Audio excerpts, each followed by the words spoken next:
Buenos días, bienvenidos un día más al podcast favorito de todos, donde cada semana hablamos de una lesión diferente con expertos en la materia. Como siempre, a mi lado, don José Antonio. Y bueno, ¿con quién me encuentro en el día de hoy? Buenos días, un placer estar aquí con Manuel, un jugador tenista federado de alto nivel, y Carlos, experto redactador con más de 10 años de experiencia. Buenos días, ¿qué tal? Hola, ¿qué tal? Buenos días. Pues hoy vamos a hablar de una de las lesiones que más revuelo está causando en el mundo del tenis. Para ello, Carlos, tú como experto redactador, ¿podrías decirme en qué consiste la lesión de codo de tenista? Bueno, la lesión del codo tenista al final comúnmente es conocida como epicondilitis lateral. Tiene muchos otros nombres, pero la definición que en algunos artículos científicos hemos sacado es producida por un desgarro microscópico del extensor cortorradial del carpo, el cual tiene un punto débil a nivel biomecánico, donde se conecta con la cápsula articular sin cobertura del músculo supinado. Tenemos que saber que normalmente la epicondilitis lateral se suele dar de forma aguda, pero la más frecuente que encontramos es que se produce por movimientos repetitivos de extensión de la muñeca y pronosupinación del antebrazo. Según tengo entendido, este tipo de lesiones se producen más por extensión del codo que por la propia pronación-supinación. ¿Es así, Carlos? Sí, así es. Bueno, a mí también me gustaría añadir a lo que ha comentado Carlos, que al final es una patología que representa una gran demanda asistencial, ya que cuenta con una prevalencia del 4 o 7% y se presenta sobre todo entre los 30 y 50 años de edad. Eso sí, sin prevalencia de sexo. Además, el diagnóstico es eminentemente clínico y cuenta con un manejo lógico que tiene como base la disminución de la actividad repetitiva y de los medios físicos. Entonces, Manuel, ¿dirías que es una lesión muy frecuente en este deporte por la cual nos deberíamos preocupar? Bueno, pese a ser una lesión frecuente, el diagnóstico se da cuando no permitimos a los tejidos blandos que sufren microimpactos, que ha comentado anteriormente Carlos, que realicen los periodos completos de recuperación que requieren estos mismos. Entonces, debemos de ser conscientes de que una buena planificación que permita tanto el trabajo como el descanso reduciría notablemente la incidencia de lesión. Tengo entendido que has sufrido anteriormente esta lesión. ¿Nos puedes decir cómo te diste cuenta de que estabas sufriendo la lesión? Sí, yo en mi caso comencé a sentir ciertas molestias en el codo, como la gran mayoría, que es como se manifiesta esta lesión, eh, ya cerca del periodo final de la temporada. Y una noche que salíamos con el equipo, sonará gracioso, pero yo sentía mucho dolor con cualquier movimiento que realizaba. Y justamente cuando íbamos a tomar la primera copa, era incapaz por completo de movilizar el codo, tenía una incapacidad casi completa del mismo. ¿Podrías decirnos cuánto tiempo pasó desde que empezaste a notar el dolor hasta que recibiste un diagnóstico preciso? Eh, no me malinterpretéis, pero en un principio no sabría decirlo exactamente. Yo fui al fisio del club en cuanto sentí la más mínima molestia. Este me derivó al médico, quien me recomendó el cese de la actividad durante unas 2 semanas aproximadamente. Y aquí viene mi error, ya que yo al terminar este periodo de descanso no hice una correcta readaptación, sino que volví al deporte con una leve molestia, fruto de que llevaba tiempo parado y pensaba que era eso. Y concretamente en tu caso, ¿nos puedes decir cuál fue el mecanismo de lesión? ¿Por qué se produjo? Sí, bueno, al final en mi día a día yo jugaba a diario, o sea, de lunes a domingo, ya fuese por rendimiento, ocio o por trabajo, ya que también entrenaba a los más pequeños del club. Y como he dicho anteriormente, si no permitimos una correcta recuperación a los tejidos blandos de la articulación, acabamos derivando la lesión. Aunque esos son los factores más contribuyentes, hay otros como podrían ser una técnica inadecuada, ya sea por la repetición del golpe de revés, que es muy frecuente, o por herramientas y equipos inadecuados, como también podemos poner de ejemplo una raqueta mal calibrada. Entiendo. Y en cuanto a ti, Carlos, ¿qué nos podrías decir del porcentaje de recidiva? ¿Consideras que es un porcentaje alto? Sí, bueno, al final numerosos artículos nos hablan de que el porcentaje de recidiva varía mucho, pero el que hemos sacado más en claro, pues, es en torno a un 68,5%. En este tipo de lesiones también es adecuado saber que es muy subjetiva, que el proceso de recuperación oscila normalmente entre 6 meses y un año, pero depende mucho de las personas. Tenemos en cuenta que que si después de un año no se ha conseguido recuperar completamente el deportista con los métodos conservadores, entonces se requeriría utilizar la cirugía. Vale, y yendo ya al tema que más nos interesa realmente, ¿nos podrías comentar cómo es el inicio de la redactación de esta lesión comentada?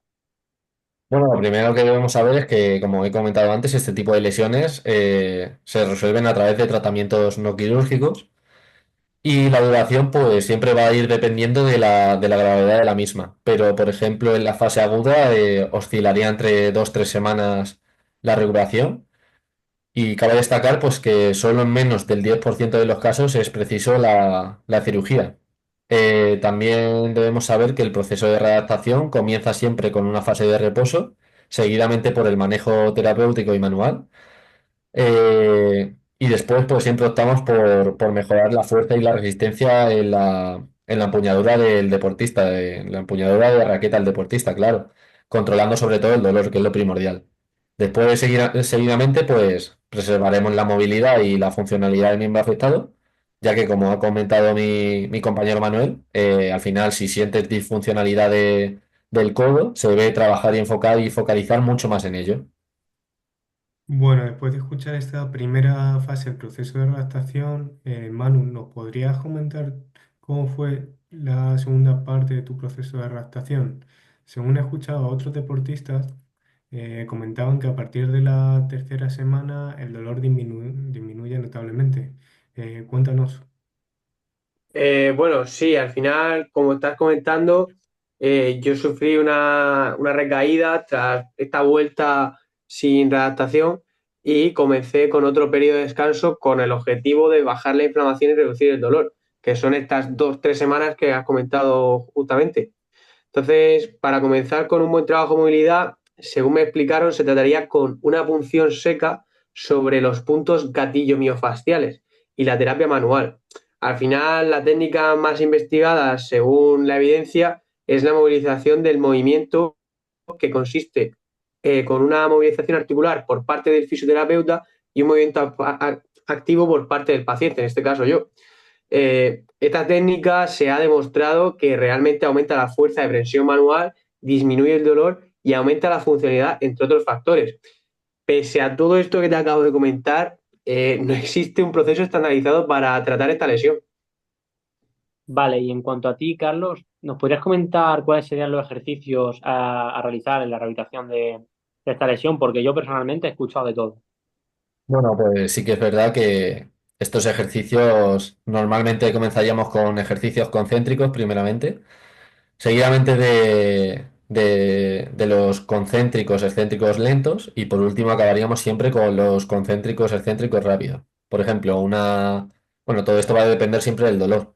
Una secuencia adecuada, por ejemplo, debería ser la siguiente. Por ejemplo, comenzaríamos con ejercicios de empuñadura simple para seguir con extensor de la muñeca con una banda elástica, por ejemplo, flexor de muñeca con una banda elástica y, bueno, supinador y pronador con banda elástica también. Al final es lo que intentamos que se mejore, ¿vale? Y por último terminaríamos con estiramientos y picondilios, que al final pues es uno de los mecanismos que más lesión produce, la extensión, claro.